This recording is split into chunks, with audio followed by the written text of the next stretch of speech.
Hello, chess friends, and welcome to Jozarov Chess Channel, and welcome to a very special tournament that started today. Welcome to the Norway Chess Tournament in 2021. This is now finally again a classical time format tournament, which is, I think, very important for us because not so many tournaments are organized in classical time format chess.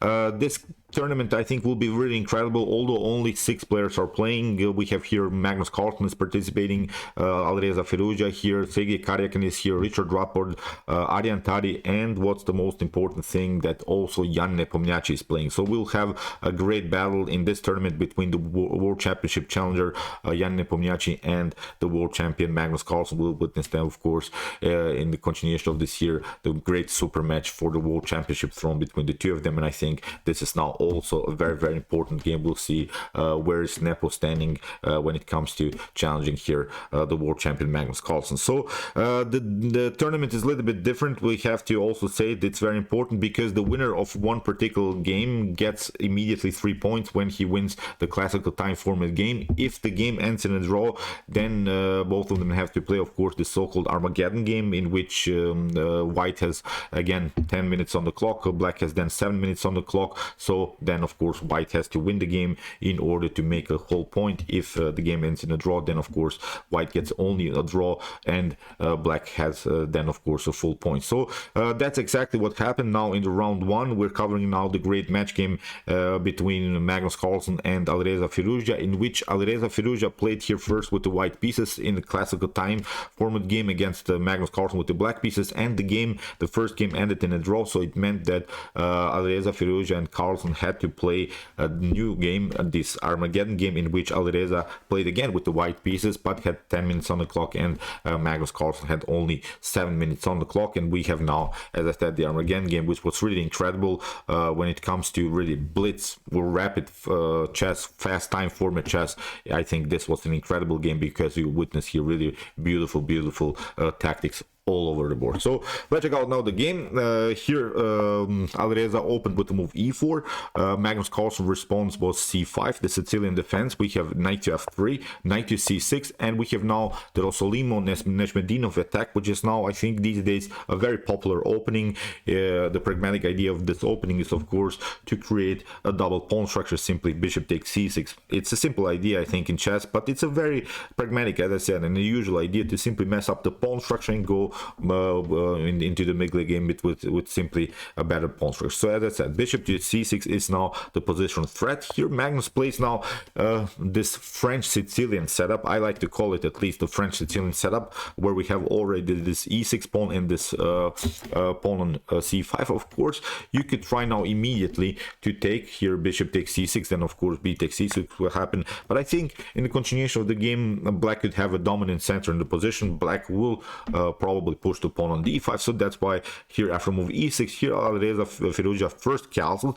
because he's waiting simply the move a6. He's waiting another pawn move, then he would probably take out the pawn b6 on c6, pardon me, because after b takes c6, another pawn now would be simply on the light square. And you see now in the continuation of the game, that would be the main issue. Black could have really serious positional troubles how to develop the light square bishop, because even if you push the pawn on d5 and play somewhere maybe with the bishop here on d7, you have really several problems how to develop the light square bishop, and it's also blocked out by its own pawn here on a6. So these are the tiny little positional problems of this opening. After move castling, here Alireza, as we said, didn't take, but it allows now Magnus Carlsen to proceed here with the move knight to e7, and now this idea is simply not working anymore. If you try bishop takes c6, then Magnus of course will recapture simply with another knight and will remain his healthy pawn structure. Then of course he doesn't have to have a double pawn structure on the c file. So here rook to e1. Now the main idea is, even if you play something like an a6 now, it creates of course a breathing space here for white's light square bishop. Now a6, I think bishop to f1 would be the natural idea, and now with c3 d4, simply open the center, try to get the pawn center controlled by pushing the pawn on d4. So that's why after move rook to e1, Magnus played now different line. We have now the move move b6. C3 would be, I think, the most natural idea. It has been played in chess history many times, but here Alireza plays a more aggressive method. It's probably not a theoretical novelty, but I'm not seeing any games in the database in this particular line. I'm sure that some of these games were played like this. I'm not sure if we would count this as a theoretical novelty. It's a very interesting idea, because obviously what black has as a disadvantage here is the king in the center position. So that's why I think this idea of Alireza Firouzja is a very natural idea, to open the center when the king is still stuck in the center. So here after move d4, we have c takes d4, knight to d4, and here bishop to b7. We have now knight to c3, normal development here by Alireza, and now a6, kicking away the bishop. We have now a similar idea that we have already talked about, bishop to f1. That's why this rook to e1 in the beginning was a very important move now with bishop to f1. Although this is not, of course, an optimal square for the light square bishop, but it's still a good square, we have to say it, because still this bishop has at least some kind of an activity. The rook is already on a very dangerous file. The knights are controlling the center, so far a great setup here by Alireza Firouzja. So we have here now knight to d4 immediately by Magnus Carlsen. We have queen to d4, but of course what Magnus calculated is that he gets an extra tempo, although he invited his opponent queen into the game, but he was calculating simply to get a better activity with his minor pieces, because his setup in front of the king with the move knight to e7 wasn't so good. As we said, the king was of course a little bit stuck in the center. So here after move knight to c6, Alireza has now, I think, two choices. He can play a more positional idea, or he can play a tactical idea, and you can guess what Alireza is choosing to play. Alireza, a great tactician, he loves the open game, he loves the dynamic game. He invites basically here Magnus Carlsen to play now a really tricky line. If you play, of course, queen to d3, then the game is more positional. If you get challenged, maybe we can play queen to e2 or similar stuff. But here what Alireza did, he plays now a very interesting move, queen to e3, and he invites basically here Magnus Carlsen to play the move bishop to c5. There are even opportunities maybe here after move knight to c6 and queen to e3, maybe to play here the move queen to c7, but this is playable for both sides. I think in the continuation knight to a4 is a very interesting idea here, simply to attack the b6 pawn. What I've calculated in this particular line immediately, I really didn't use the engine when in the beginning when I calculated something here. I tried here this line at home. It doesn't work. It's not the best move, but I was very interesting what happens if I'm sorry if I'm showing you here really some bad lines, but I was very interesting what happens if you play knight to d5 after queen to c7, because queen to c7 is in Sicilians many times a very popular move. This wasn't played in the game, but after move knight to d5, actually this tactic doesn't work. That's the messed up part of the game, because knight to e7 is still a possibility. You could maybe try here to play the move something like, I don't know, queen to d4, but it is preventable here with the move d6 or even queen to d6. So it's something that, as I said, calculated, but sometimes watch out for these tactics. I think sometimes this idea knight to d5 could be really working when the king is a little bit stuck in the center, because after something like e takes d5, if you cover, of course, with the bishop or something, then here the knight is hanging. So as I said, even if you retreat somewhere else, it's really bad position then for black. So as I said, these are some tactics that you should be really familiar in Sicilian games. So far in this game it wasn't possible. So here, as we said, queen to e3 played by Alireza Firouzja. He invites now Magnus Carlsen to play the move bishop to c5. Here we have queen to g3 by Alireza, attacking immediately the g7 pawn, and here after calculating, I think that here bishop to h6 is now the best move instead of this move e5 that Alireza played, because e5 is a little bit rushed. It is good. It is a great positional strategy, I think, that Alireza played here, because he has now the space advantage and he's paralyzing a little bit the d pawn. But actually the d pawn is paralyzed anyway. You don't have to paralyze it further. I think that's now the main issue, the main difference. I think bishop to h6, in my opinion, is much sharper, because it forces here Magnus Carlsen to play the move bishop to f6, pardon me, queen to f6, in order to protect the g7 square, because g7 is not g6 is not working because you simply lose the rook. But now here with bishop to f4, you see black is continuing the pressure on dark squares, and it actually forces now even Magnus Carlsen to trade off the queens. But here Alireza doesn't have to I think react. He can immediately proceed here with the normal idea rook to d1, because as we said, there's no need, I think, to play the move e5 like Alireza did. Of course, I'm analyzing this game at home with the top engine Stockfish. It's not the point of this line that I want to criticize Alireza, who is a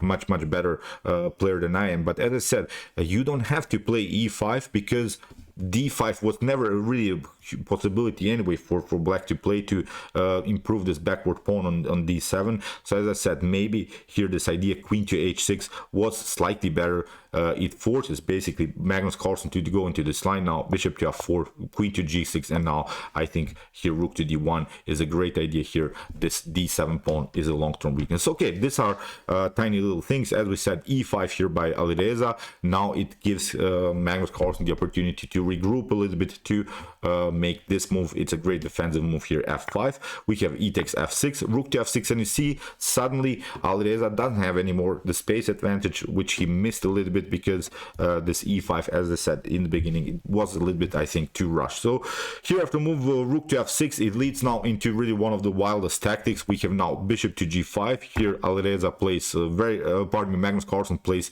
here a very tricky move, rook to f2, invites here Alireza to take out the queen. We have bishop to d8, but now comes this tactic, rook to f3. We have king to h1. Now Magnus Carlsen also takes, rook takes g3, and here actually Alireza makes now a big mistake, because he should have simply taken h takes g3. He shouldn't have taken the pawn on b6 like he did. In the continuation of the game, he took out this pawn, bishop to b6, then bishop to b6 by Magnus. Actually, h takes g3 is much better.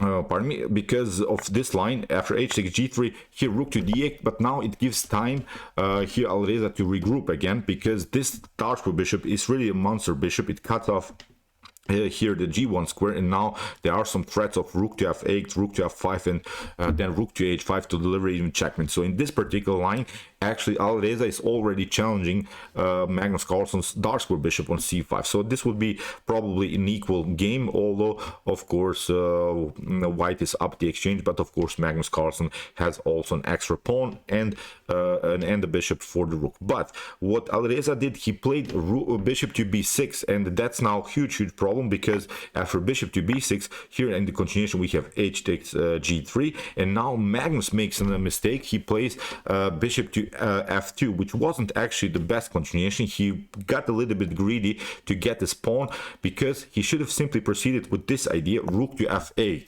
and there are basically not so many good opportunities now for white to defend this position, because the serious threat now, this would be a beautiful continuation if Magnus would have seen this move, rook to f8, with ideas to play rook to f6 and rook to h6 would be checkmate. So basically there are only two moves how to defend this position. You can play g4 in order to create new spaces for the king, but it's actually not helping you so much out, because you get knight to d4 with ideas to play simply the fork on c2. So you have to play something like rook to c2, rook to c1, or bishop to d3, and now rook to f6 anyway, king to h2, but now bishop to c7. It forces again white to retreat, king to g1 has to be played, and now bishop to g3 is actually even winning, I think, the game here for white. The rook has to retreat. If you retreat with the rook, then you get here bishop to f2. You have only here this idea, but now rook to h6, it's even a checkmate. So that were our analysis after move here g4. If you try to defend this position with this move, you can maybe try rook to e4 to somehow protect your fourth rank here somehow. If after rook to f6, rook to h6, you want to play rook to h4 to cover here, of course, the h file. It's again not so good because of this idea. Knight to d4 comes, of course, with a direct attack against the rook, so you're forced again maybe to protect the rook. If you play something like rook to h4, it's again not so good, because knight to f5, still we can chase a little bit around this rook. Rook to h3, let's see this continuation. These are not optimal moves, but these are some moves that you could maybe use in order just to defend this position somehow. Here knight to e3 is also now a good threat here with simply too much pressure around the square f1. You see this bishop is twice attacked. You cannot protect it anymore. Even if you move the bishop somewhere, then you get here simply bishop to g2. Of course, Magnus Carlsen is a great tactician, but it's really hard to see everything in such a short time. So as I said, rook to f8 would be here, I think, even a winning continuation for Magnus Carlsen. At least I think black is here a pleasant game. Unfortunately, after this move h takes g3, Magnus Carlsen got a little bit greedy and tried to get this pawn. He took the pawn, and now the game is suddenly not so good anymore for black. Now white has, as I said, the opportunity to regroup, although this is still a great bishop on this dark square diagonals, but now we can finally maybe play knight to e4 and get our pieces on better squares. So as I said, this was, I think, now one of the critical moments of the game. So here knight to e4, bishop to e5, knight to c5 here by Alireza, kicking away the bishop to c8, forcing Magnus to retreat here on the starting squares. You see, this is not a good position now anymore for the world champion. We have now c3, d6, knight to e4, and now king to f7. Now rook to d1. You see how it's easy now for Alireza to play the game. He basically places the pieces on the best square. In every move he forces now Magnus Carlsen to do something. We have now king to e7, g3, we have a rook to b8, and now bishop to g2, d5, we have knight to c5. You see the pieces are getting more and more active. This d5 move is also not optimal because you can never really move the bishop somewhere. There are always some tactics, bishop to d5 or something. Even knight to e6 could be an opportunity that would follow with bishop to d5. So the bishop is a little bit stuck there. So as I said, this is already much better continuation for the reigning grandmaster. So after move knight to c5, we have king to d6, b4. Very nice move here by Alireza that he found, because this is not an option. Bishop to c3 is not working. You get knight to e4, the fork, so that's why you cannot take this backboard pawn on c3. In the continuation of the game, Magnus tried to undermine a little bit the pressure on the queen side that Alireza created now with the move a5, but of course here simple move a3 with the same idea after a takes b4, a takes b4 again. Of course bishop to c3 is not working. We saw this beautiful tactic with this knight to e4 possibility. So pardon me, after move knight takes a takes b4, we have rook to a8, we have knight to e4 anyway, kicking away the king to c7, and now b5, kicking away the knight. Here in the continuation we have d takes e4, and now everything is pretty much forced. We have rook to e4. You see this knight is hanging, the knight is protecting the bishop. If you retreat with the knight, Magnus Carlsen will do simply the bishop on e5, so that's why Magnus tried a counter-attack here with the move rook to a3. We have rook to c4, beautiful move here by Alireza. Now he continues the pressure on the c file. We have rook to c3, rook takes c3, bishop to c3, and now after rook to c1, you see it's again a beautiful move here in the continuation. We have knight to a7, and now after from rook to c3, it's obviously a completely winning endgame. Although here black is 3 versus 1 situation, but still this is a very annoying pass pawn. It's not so easy to take out the pawn, because even if you take it somehow with the support of the king, then you risk also sometimes to get simply pinned on the b file. So that's why, as I said, this is a very annoying now pawn to handle for the world champion Magnus Carlsen. He tried now king to b6. We have bishop to c6. We have now e5. Knight to b5 would be probably the best way, because here even if you take here bishop to b5, the problem is now you don't have to take immediately. You have this intermezzo, bishop to b7 comes with a check, then you have to move, and then actually we could take. Maybe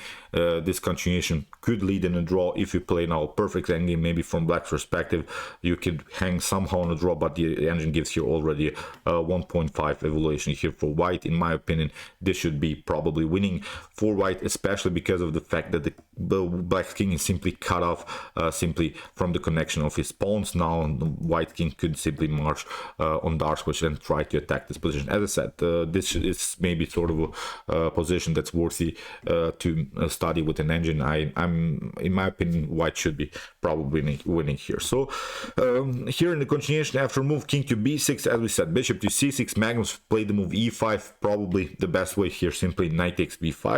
Here in the continuation we have king to g1, bishop to f5, and now bishop to e8, g6, and now Magnus here after move to a3, Magnus tried to push the pawns here on the king side, played the move g5. We have rook to a6, we have king to b7, and now you see Alireza gets with the rook behind his pawns. Beautiful moves now by the young Iranian chess prodigy. Here rook to f6, and basically it's game over here for Magnus Carlsen, because it's already all a +4 position for white. So here after move bishop to e4, we have rook to e6, we have h4, and now after g4, knight to c8, rook to e5, knight to d6, and now bishop to d7, king to c7, bishop to e6. Still nothing dramatically changed. Probably there are better moves for white, but still this is a much better continuation.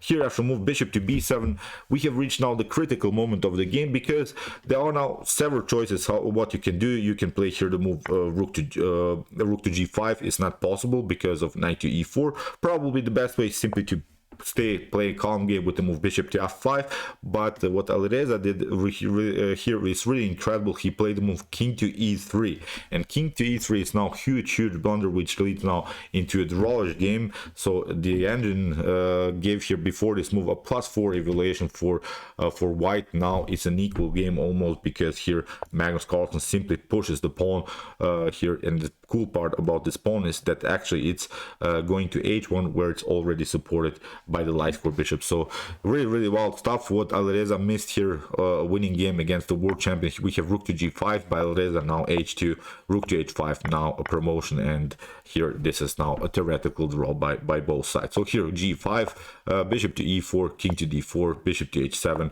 king to e5, and here after knight to e4 in this position, both players agreed to a draw. So really wild stuff.